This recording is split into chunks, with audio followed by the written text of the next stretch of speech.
Dolphin fans, what's going on? Do you find yourself looking for the latest Miami Dolphins news and rumors?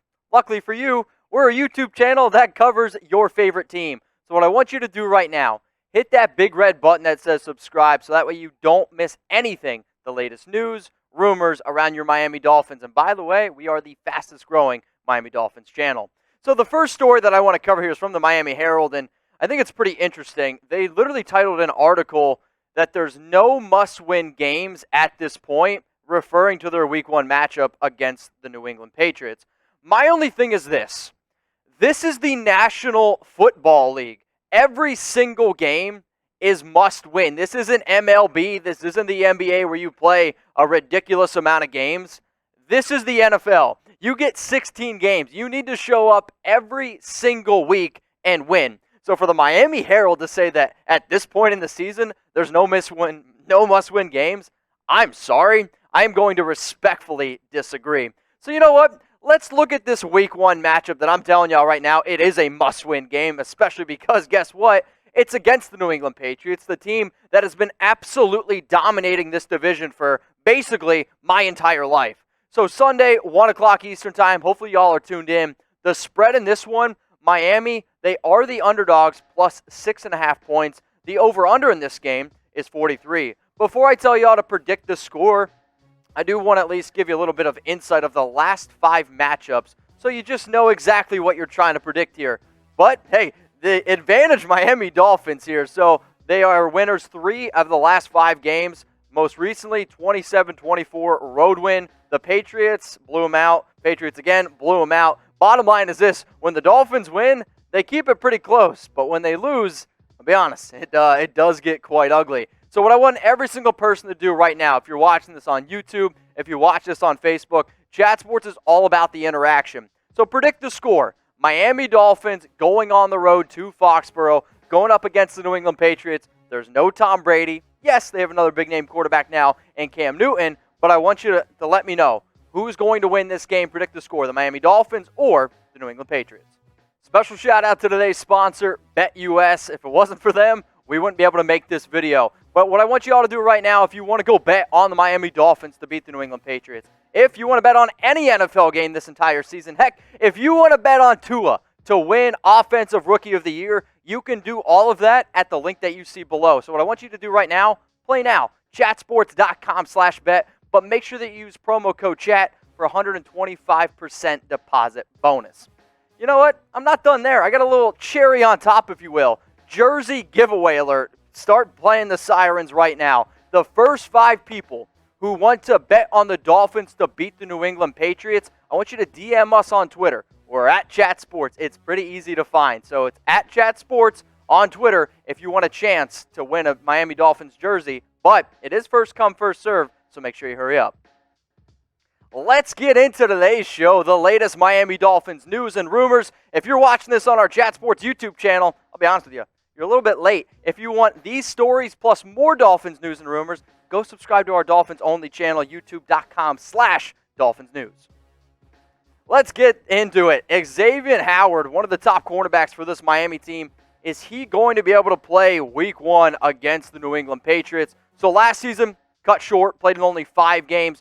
Brian Flores has stated multiple times that they are not going to rush anyone, especially a player of Howard's caliber. So the good news is he's actually been able to practice. He's been in limited work, if you will, the entire week. The bad news is he looks like he's going to be a game-time decision. Now, Brian Flores did mention that he is progressing in a positive way, that he hopes that he's going to be able to play. But if there's one thing that I have learned about Howard, when he's not fully healthy, he's definitely not the same player. So here's what Flores had to say. Xavien's health is very important to me. I know everyone is excited about Game 1, but we've got to look a long term as far as overall 16-game season. That quote is from Brian Flores. The other reason why you're not going to rush him back, he's one of the highest paid cornerbacks in the National Football League, right? Like top 5. Sure, he's only the second highest on your own team behind Byron Jones. But bottom line is this. For this Miami Dolphins team, you want to win football games, yes. And you want to take the next step, yes. But you do need a fully healthy Xavien Howard to do that. Now, I have mentioned this multiple times on the show. When Howard is fully healthy, he's great. And if Byron Jones and Howard can be together on the same football field, you are looking at one of the best cornerback duos, if not the best cornerback duo in the National Football League. If Howard is unable to go, though, the reports right now actually do look like rookie Noah Igbenogany, who right now I would slate as the nickel if Jones and Howard are there, but Igbenogany could be taking Howard's place as that cornerback too. You're going to see the Miami Dolphins do a lot of different things with their 3-4, 4-3 sets, but I do know one thing. If Howard is unable to go, look for Noah to really step in there as the CB2. So look into your crystal ball here, okay? Will Howard suit up and play week 1? I want you to type Y for yes, or I want you to type N for no. Let me know what you're thinking. Maybe there's a report. Hey, you can shout me out if we missed anything here, but let me know. Will Xavien Howard play week 1? Yes or no? Anytime Bill Belichick gives praise to a player, I do at least look at it a little bit, not only because he's obviously a great coach, but it's actually weird hearing Belichick say anything positive about anyone. So he was hyping up Ryan Fitzpatrick a little bit, and for a good reason. I mean, one quarterback that has actually given Bill Belichick some struggles is Fitz, and I think some of the reasons why he goes on to say that he's great is also kind of laughable because he says that he's unpredictable, which, yes, he absolutely is. He calls him smart. I don't know if you know this. He went to Harvard. Experience, and he's an instinctive player. Bill Belichick is one of the smartest coaches in the game, but really trying to predict what Ryan Fitzpatrick's going to do, it ain't easy. So here's what Bill had to say about Ryan and basically getting ready for him this upcoming week. He certainly has a great grasp of Coach Gailey's system. For the amount of time that they've worked together, I'm sure that he can go in and out of things that they need to do to take advantage of our defensive weaknesses and opportunities, things like that. He also goes on to say he's a tough competitor. We have a lot of respect for what he can do and how well he's done it, and he can still do it.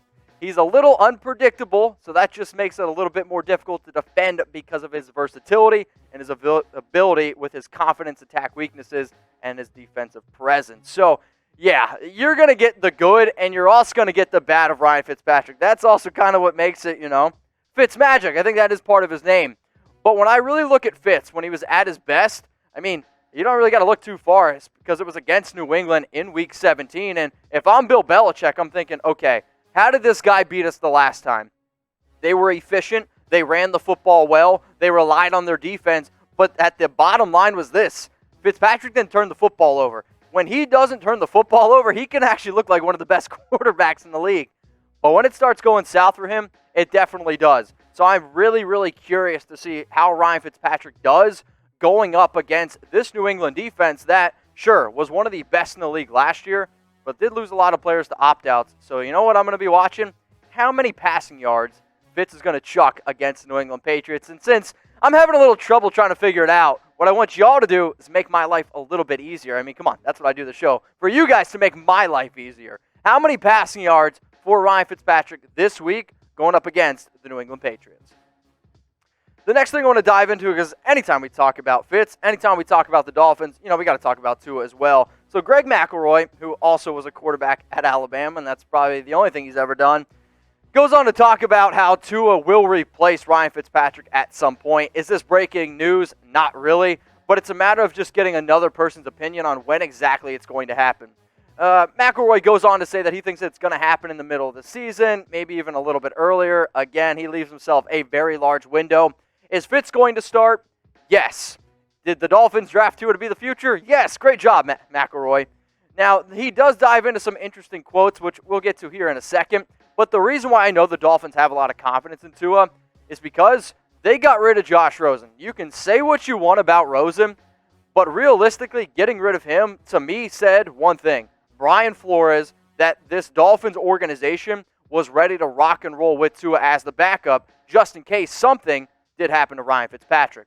So scroll on down in the comments section and predict it. When will Tua replace Ryan Fitzpatrick? If you think it's going to be week 2, hey, type week 2. If you think it's going to be week 8, type week 8. If you're like Mitch, it ain't going to happen, just type, it ain't going to happen. So let's now dive into some of these quotes around Greg McElroy on Tua starting.